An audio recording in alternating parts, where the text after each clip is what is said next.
Well, hello and welcome to this special edition of Young Turks. I'm Shireen Bhan and we're back with Aadit Palicha of Zepto. We last had him in August, and the reason why we're talking to him today is because they've raised another fairly significant round of money, about $300 million, and this is all domestic capital led by the likes of Ramdeo Agarwal of Motilal Oswal. Aadit, good to have you back. You know, when we spoke in August, you said you're not looking at raising any more money. What's changed? Well, firstly, thanks again for having me, Shireen. It was wonderful being here in August. It's wonderful being here 3 months later. It feels like a lifetime, right? But, you know, I'll start with this fundraise. So, yeah, we raised over $300 million.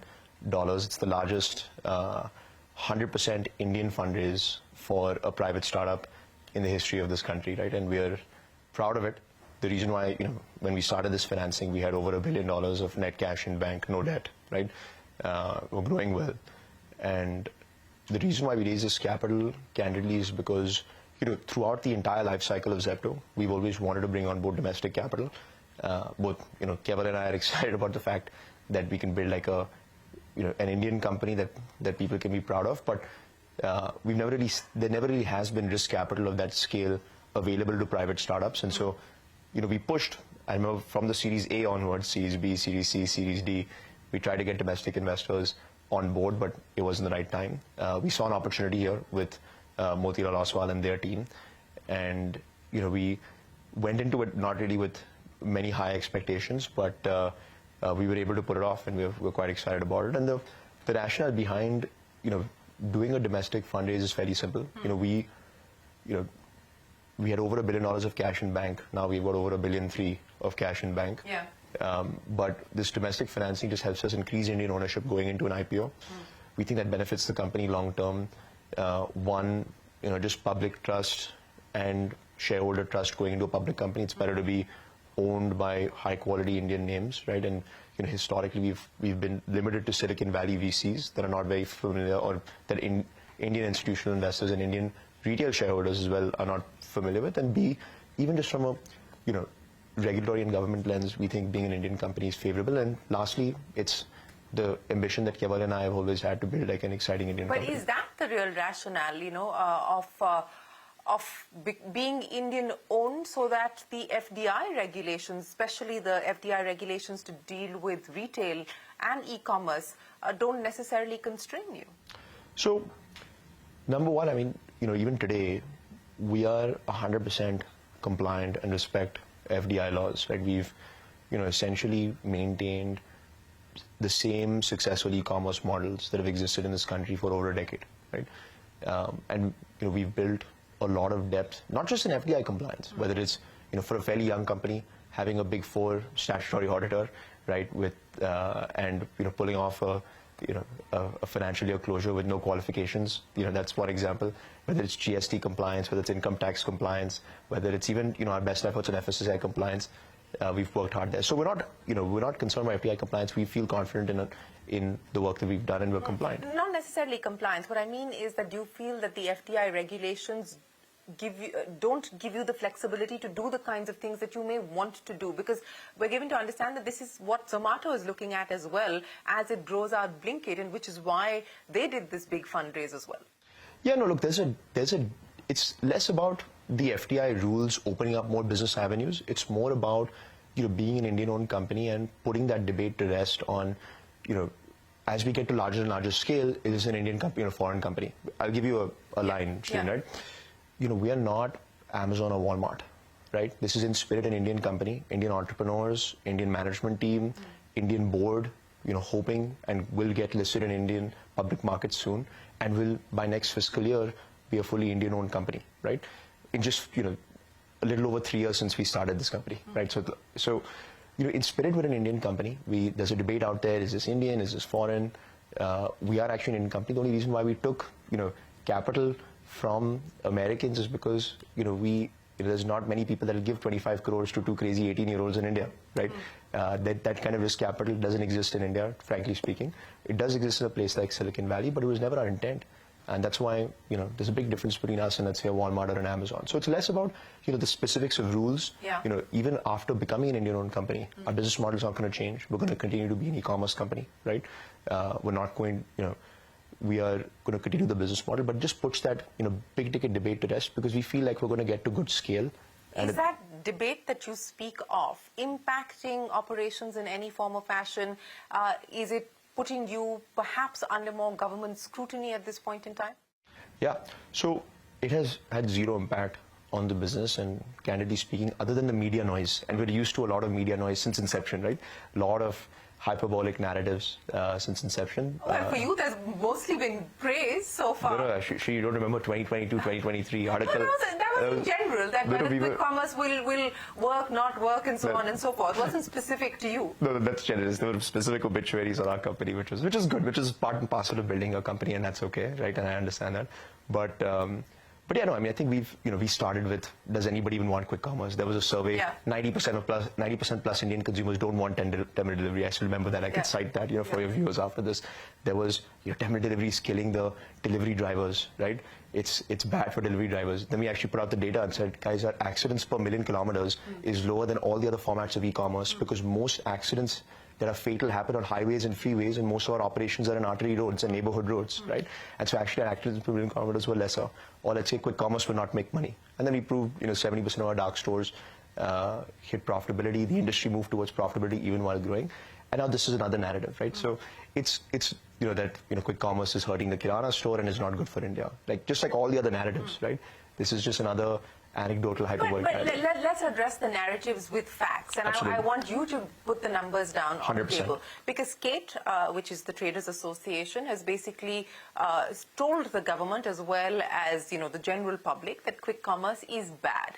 Quick commerce is going to kill the Kirana stores, that quick commerce is taking away jobs at this point in time. I want you to first, there is discounting. There's a whole plethora of charges that have been made against quick commerce in general, including each one of you. Now, I want you to address each one of those aspects. Let's start with the discounting issue, because that is something that the government also is concerned about. 100%, and let's go through them one by one. Would love to do it, and we're data-driven guys, right? So we'll make it happen.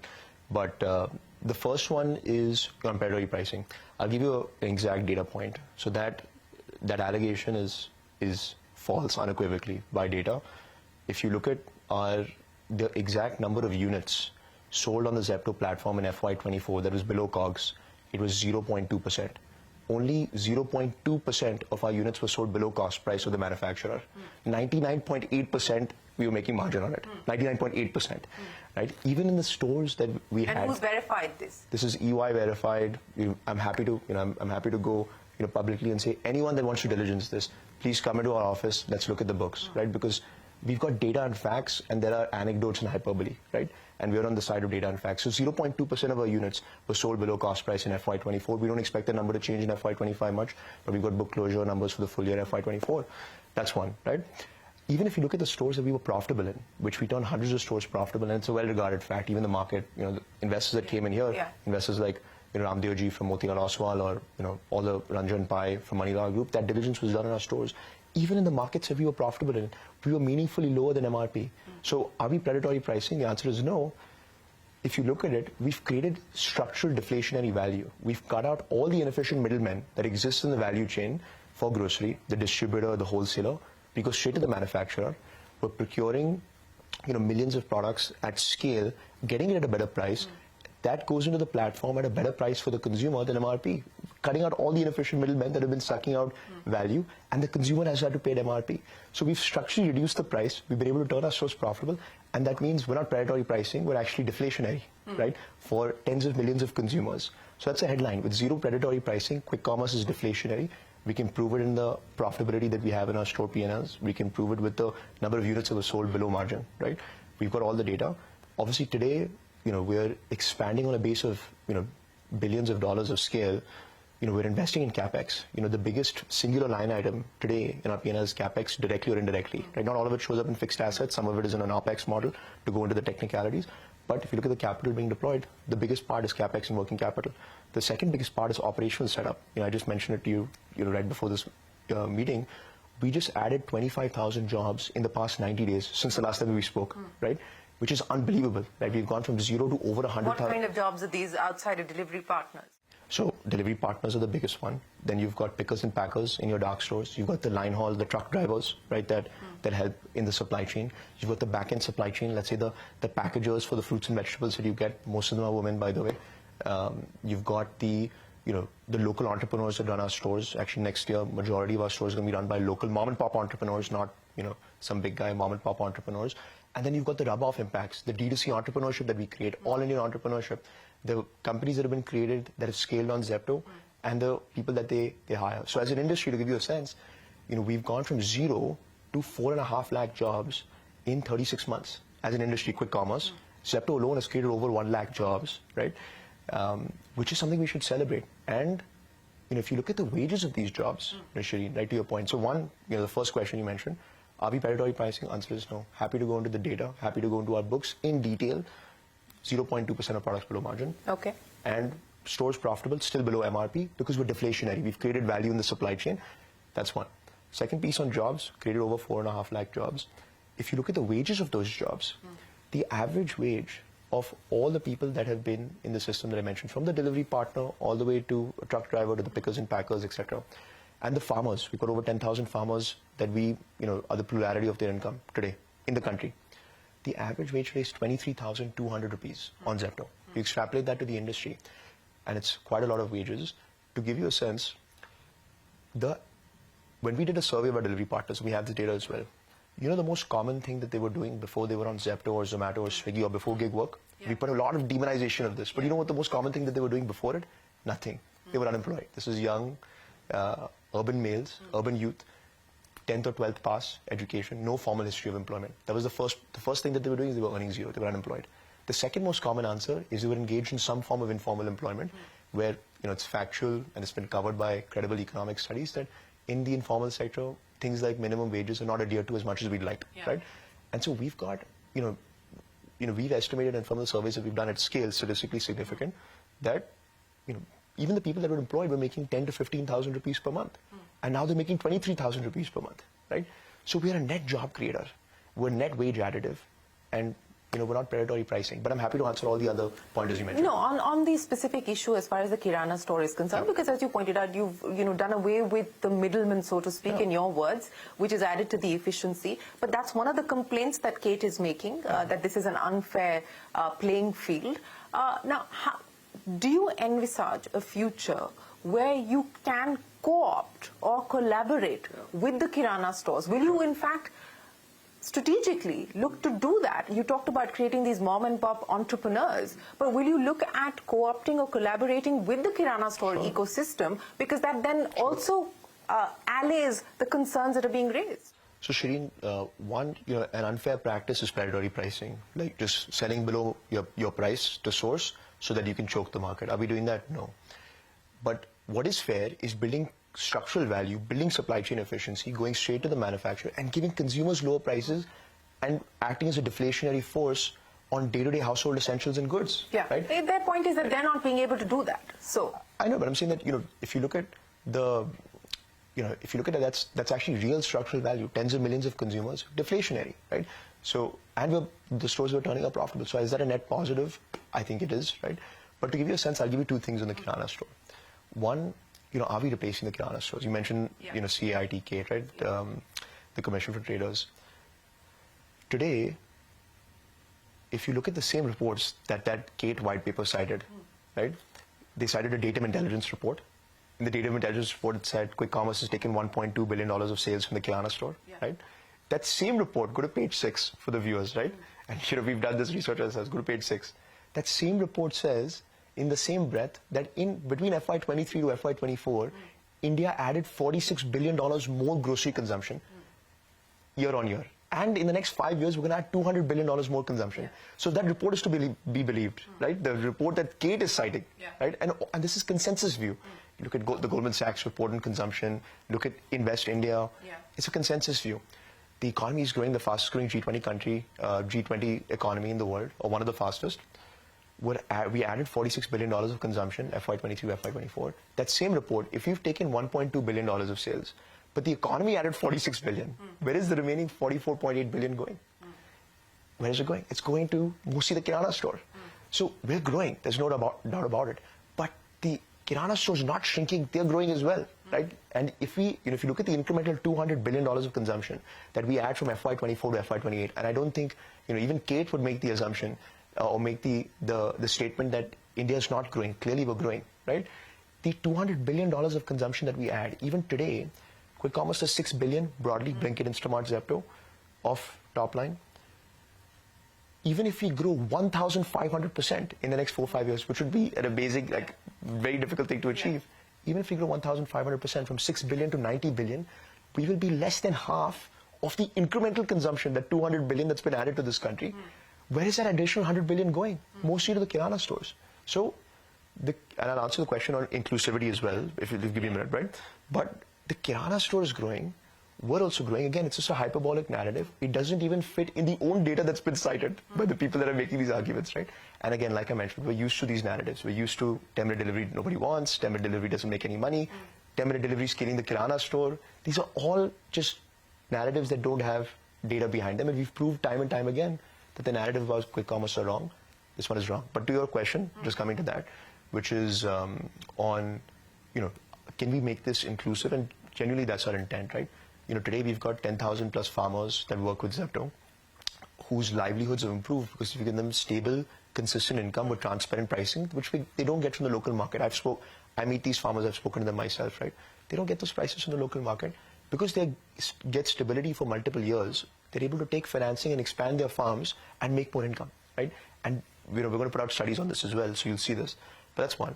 On the Kirana store specifically, today, hundreds of our dark stores are run by local mom and pop entrepreneurs, right?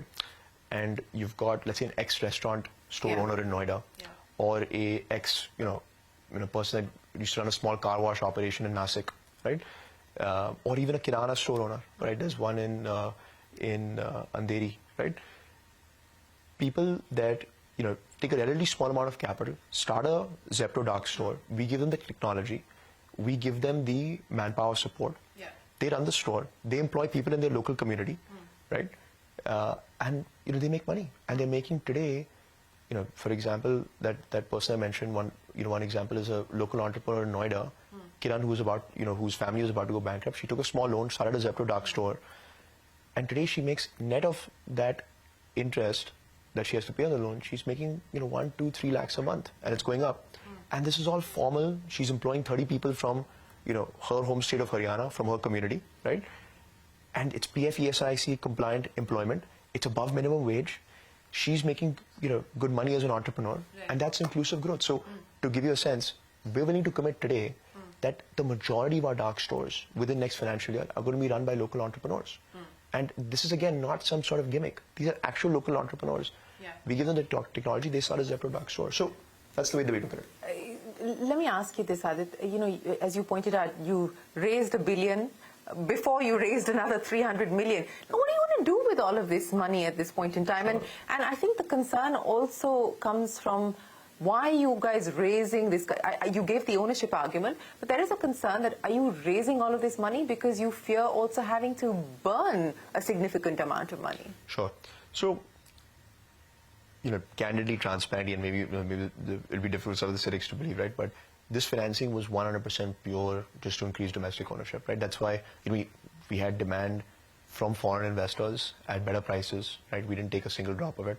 We took 100% domestic ownership, and these are all quality names, right? Some of the names that I mentioned. And so, this one was for domestic financing. And even if you look at the IPO, right, that we're hoping to do, sometime next year, the main objective is so that we can become that Indian company, right? Become an Indian listed company, tap into capital markets at scale. So that's the primary reason. But what I will say though is that, are we investing capital? Answer is yes. Are we getting the leverage on that capital, right? Where we're seeing disproportionate scale, sustainably all the input metrics on, the curve to profitability for every new store we're launching, how our mature customers are performing on average order values and on margins. All that is going up. For example, our average order value has gone from 450 6 months ago to now about almost 550, and it's expanding, right? It'll be at 550 about next month. And so we are, we're seeing all the right operating leverage metrics, and we're investing capital. But where's that capital going, like I mentioned? Mainly in the fact that we're launching hundreds of stores a quarter. Most of that is capex and working capital. Not all of it shows up into fixed assets on our balance sheet because we also have OPEX models that we run, like with 3PL partners, third-party logistics partners. But that's where the capital is going. But we are not in a position where even a fraction, like to give you a sense, 60 to 70% of our balance sheet, if not way more, I'm just giving a very conservative number, will remain uninvested, right? And we see the same thing with Zomato, right? Zomato is also raising capital. I don't think they intend to burn $2 billion, right? Yeah, I think, no. But it's good corporate finance. Well, as I said, I mean, the speculation is that it comes back to the ownership issue. Exactly, right? And so I can't comment on that, but this is the same direction it's coming from. You know, we don't know what the government intends to do, whether the government acts, how it chooses to act, how it chooses to respond to the charges that Kate has put on the table, and whether there's going to be any change in regulation or not. But you're going to be filing your papers at some point, hopefully soon. This is going to be a significant risk factor, is it not? Was this a risk factor when you did this round of fundraise, when you did the domestic financing? Look, not really. I mean, I think we've got... See, nobody's asked you these questions? No, people ask the questions, no doubt about it. But to give you a sense, you know, I think that it's really not about compliance in like the spirit or letter of the law that we are all trying to get to domestic ownership, right? We're realizing, and this is the first time that large internet companies are getting created at scale in India, which is a good thing, right? We should celebrate, you know, companies like Zomato and Swiggy that have created tens of billions of dollars of value, and most of that, especially in Zomato's case, has accrued to Indian shareholders over the past 2 years, right? There are people that, sorry, on a side note, but there are people that probably can retire earlier or can take care of their parents easier because they own Zomato stock, and that's how you build a middle class, right?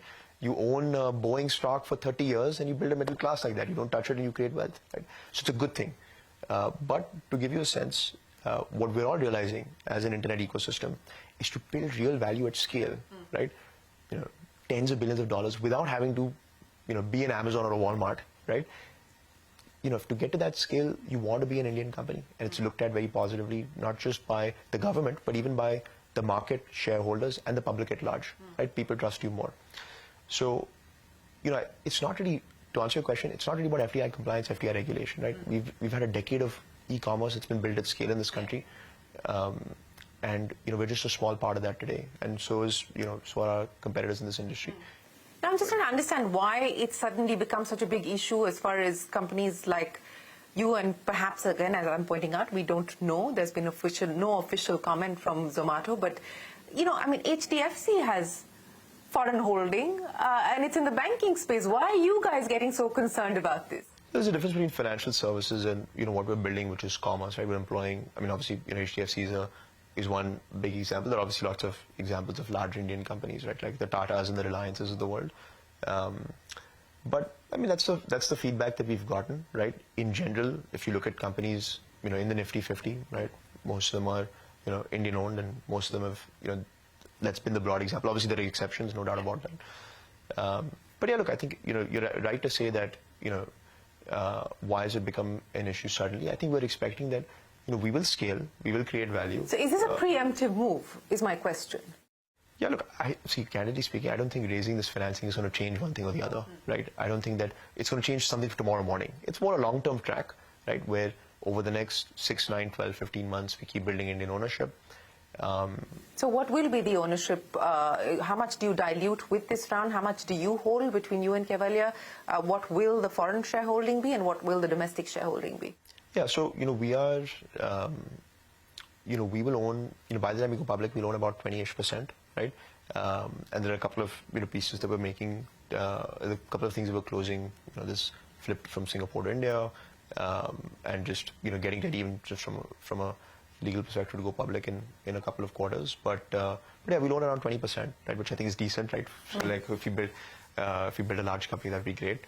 But yeah, but back to answering the key question, right?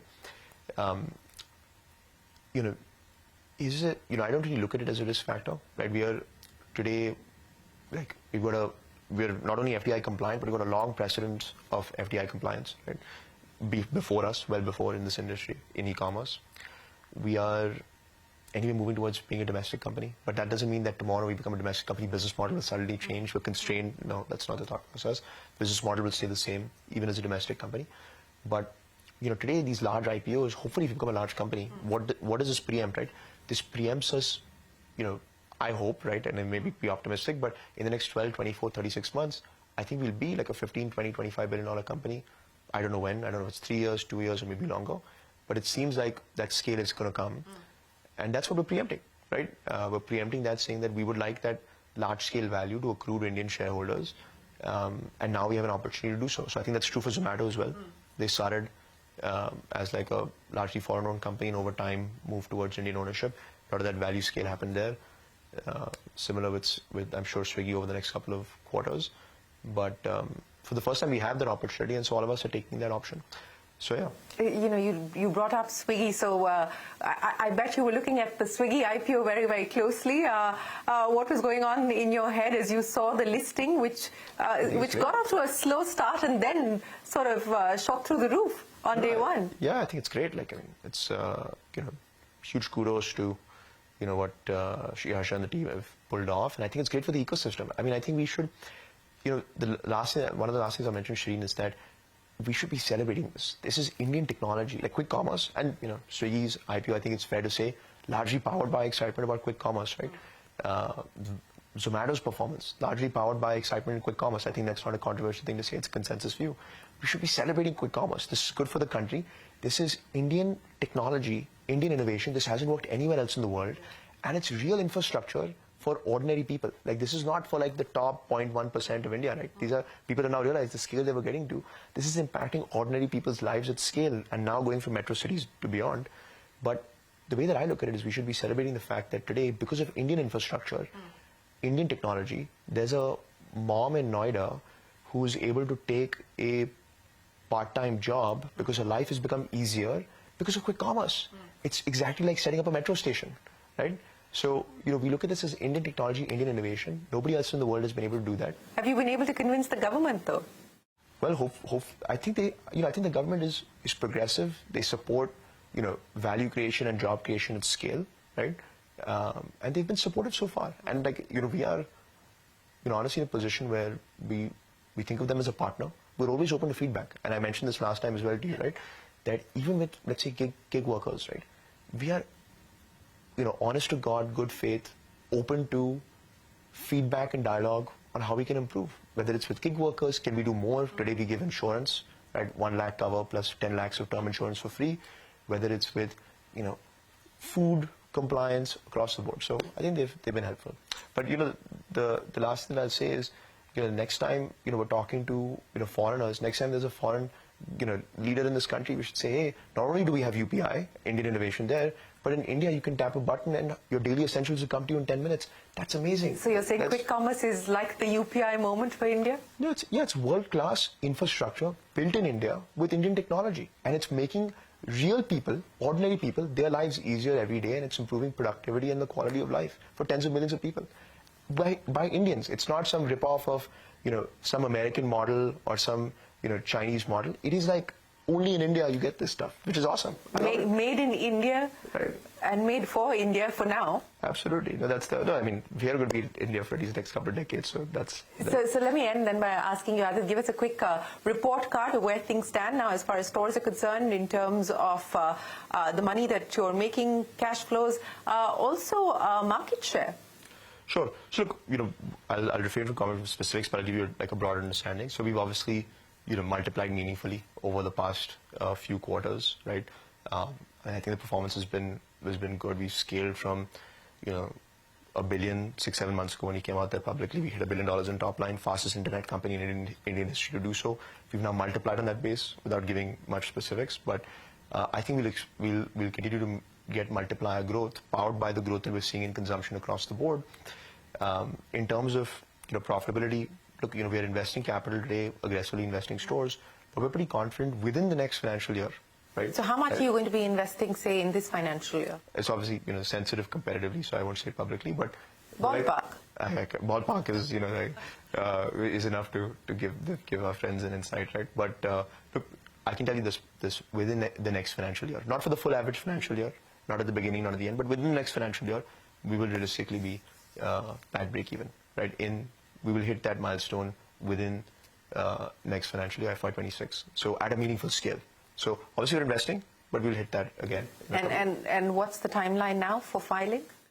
I'm not allowed to comment on that. I already got a lot of heat from our lawyers, right, to do PR, but it's soon. I think in a handful of months we'll be there. Okay, Aadit, we wish you the very best of luck. Thanks very much for speaking with us, and all the best for your future plans, and congratulations on this latest fundraise. I appreciate it, Shireen. Thank you so much. Well, with that, it is time for us to wrap up this edition of Young Turks. From all of us here, for now, goodbye and many thanks for watching.